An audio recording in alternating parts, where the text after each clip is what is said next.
ಬನ್ನೀಗ big fine ಇಂದ 5ನೇ ಸ್ಟೋರಿಯನ್ನ ನೋಡ್ತಾ ಹೋಗೋಣ. RCB ಅಭಿಮಾನಿಗಳಿಗೆ ಸಿಗುತ್ತಾ ಗುಡ್ ನ್ಯೂಸ್. 2026ರ IPL ಪಂದ್ಯಗಳು ಬೆಂಗಳೂರಿನಲ್ಲಿ ನಡೆಯುತ್ತಾ ಅನ್ನೋ ಪ್ರಶ್ನೆ ಮೂಡಿದೆ ಈಗ.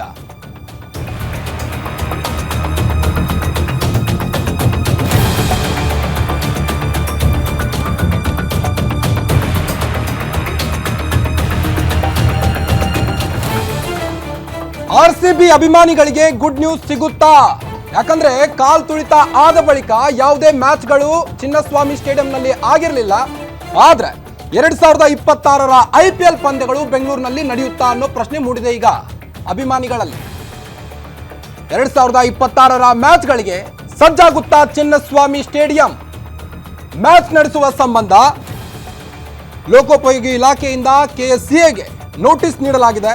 ಫಿಟ್ನೆಸ್ ಸರ್ಟಿಫಿಕೇಟ್ ಸಿಕ್ಕರೆ ಚಿನ್ನಸ್ವಾಮಿ ಸ್ಟೇಡಿಯಂನಲ್ಲಿ ಮ್ಯಾಚ್ಗಳು ನಡೆಯುತ್ತವೆ. ಸ್ಟೇಡಿಯಂನಲ್ಲಿ ಮ್ಯಾಚ್ ಆಗಲಿದ್ದು ಕರ್ನಾಟಕ ರಾಜ್ಯ ಕ್ರಿಕೆಟ್ ಅಸೋಸಿಯೇಷನ್ಗೆ PWD ನೋಟಿಸ್ ನೀಡಿದೆ. ತಜ್ಞರಿಂದ ಕಟ್ಟಡದ ಒಂದು ಸಾಮರ್ಥ್ಯವನ್ನ ಪರೀಕ್ಷಿಸಿ ಆ ಎಲ್ಲ ಪರೀಕ್ಷೆಗೆ ಫಿಟ್ ಆಗಿದ್ರೆ ಮಾತ್ರ ಅಲ್ಲಿ ಮ್ಯಾಚ್ಗಳನ್ನು ನಡೆಸಲಾಗುವುದು. ತಜ್ಞರಿಂದ ಸ್ಟೇಡಿಯಂಗೆ ಸೇಫ್ ಎಂಬ ವರದಿ ಬಂದ್ರಷ್ಟೇ ಮ್ಯಾಚ್ಗಳು ನಡೀತವೆ. ಕಾಲ್ ತುಳಿತದ ಬಳಿಕ ಚಿನ್ನಸ್ವಾಮಿ ಸ್ಟೇಡಿಯಂನಲ್ಲಿ ಪಂದ್ಯಗಳು ನಡೆದಿರಲಿಲ್ಲ.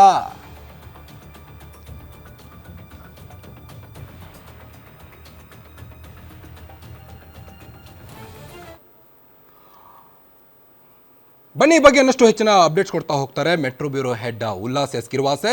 ಎಸ್ ಉಲ್ಲಾಸ್, ಈ ಸಾರಿ ಬೆಂಗಳೂರಿನಲ್ಲಿ ಮ್ಯಾಚ್ ನಡೀತವಾ ಇಲ್ವಾ? IPL ಮ್ಯಾಚ್ಗಳು 2026 IPL ಮ್ಯಾಚ್ಗಳು, ಯಾಕಂದ್ರೆ ಕಾಲ್ ತುಳಿತ ಆದ ಬಳಿಕ ಯಾವುದೇ ಮ್ಯಾಚ್ಗಳು ನಡೆದಿರಲಿಲ್ಲ.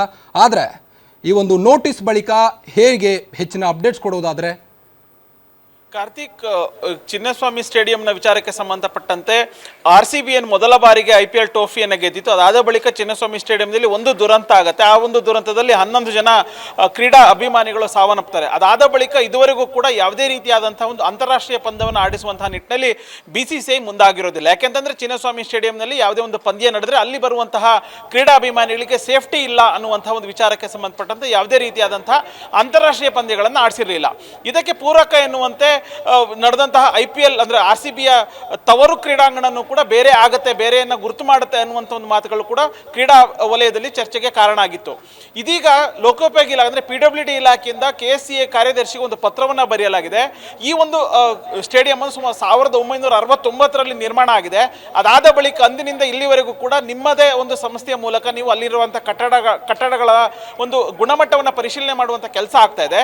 ಸೊ ಇದೀಗ ನೀವು ನೋಂದಾಯಿತ ಒಂದು ತಜ್ಞರ ಸಮಿತಿಯಿಂದ ಇಡೀ ಒಂದು ಕಟ್ಟಡದ ಸಂಪೂರ್ಣವಾದಂತಹ ಒಂದು ಆಡಿಟ್ ಅನ್ನು ನಡೆಸಿ ಸುರಕ್ಷತೆ ವಿಚಾರಕ್ಕೆ ಸಂಬಂಧಪಟ್ಟಂತೆ ಒಂದು ಆಡಿಟ್ ಅನ್ನು ನಡೆಸಿ ವರದಿಯನ್ನು ಕೊಡಿ ಅನ್ನುವಂಥ ಒಂದು ಸೂಚನೆಯನ್ನು ಕೊಟ್ಟಿದೆ. ಏನಕ್ಕೆ ಅಂತಂದ್ರೆ ಯಾವುದೇ ಒಂದು ಕ್ರಿಕೆಟ್ ಪಂದ್ಯ ನಡೆದ್ರೆ ಅಲ್ಲಿ ಸಾವಿರಾರು ಸಂಖ್ಯೆಯಲ್ಲಿ ಅಭಿಮಾನಿಗಳು ಬರ್ತಾರೆ. ಸೊ ಅಲ್ಲಿರುವಂತಹ ಸ್ಟೇಡಿಯಂನ ಒಳಗಡೆ ಇರುವಂತಹ ಚೇರ್ಗಳಾಗಿರ್ಬೋದು ಅಥವಾ ಸ್ಟೇಡಿಯಂನ ಕಟ್ಟಡಗಳಾಗಿರ್ಬೋದು ಅಥವಾ ಗೋಡೆಗಳಾಗಿರ್ಬೋದು, ಇವೆಲ್ಲದರ ಬಗ್ಗೆನೂ ಕೂಡ ಗುಣಮಟ್ಟದಾಗಿರ್ಬೋದು ಅಥವಾ ಅದರ ಸಾಮರ್ಥ್ಯದ ಬಗ್ಗೆ ಸಾಕಷ್ಟು ಅನುಮಾನಗಳು ಕೇಳಿ ಬರ್ತಾ ಇದೆ. ಹೀಗಾಗಿನೇ ಆದಷ್ಟು ಬೇಗ ನೀವು ಒಂದು ತಜ್ಞರ ಸಮಿತಿಯನ್ನು ರಚನೆ ಮಾಡಿ ಪೂರಕವಾದಂಥ ಒಂದು ವರದಿ ಅಂದ್ರೆ ಆಡಿಟ್ ರಿಪೋರ್ಟ್ ಅನ್ನ ಕೊಡಿ ಅನ್ನುವಂಥ ಒಂದು ಸೂಚನೆಯನ್ನ KSCAಗೆ PWD ಇಲಾಖೆ ಕೊಟ್ಟಿರುವಂಥದ್ದು. ಕಾರ್ತಿಕ್, ಓಕೆ, ಥ್ಯಾಂಕ್ ಯು ತಮ್ಮೆಲ್ಲ ಮಾಹಿತಿಗಾಗಿ ಉಲ್ಲಾಸ್.